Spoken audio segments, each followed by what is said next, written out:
До 20 лет лишения свободы грозит молодому человеку, задержанному сотрудниками транспортной полиции в Чебоксарах. В результате проведения оперативно-розыскных мероприятий сотрудники Чувашского линейного отдела МВД России на транспорте пресекли противоправную деятельность 24-летнего мужчины, подозреваемого в незаконном приобретении и распространении наркотических средств. Полицейские задержали его на территории одного из транспортных предприятий на станции Чебоксары при оборудовании тайников-закладок.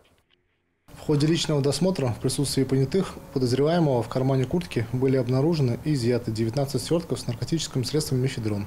В ходе предварительного расследования установлено, что подозреваемый, ранее неоднократно судимый за разбои и грабежи, совершенные на территории Чувашской республики и освободившийся из мест лишения свободы в июне текущего года, в теневом сегменте сети интернет приобрел крупную партию наркотического средства мефедрон, который он расфасовал на более мелкие партии и пытался незаконно сбыть путем оборудования тайников-закладок.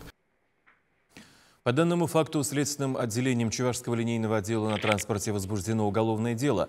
На период предварительного следствия подозреваемый заключен под стражу.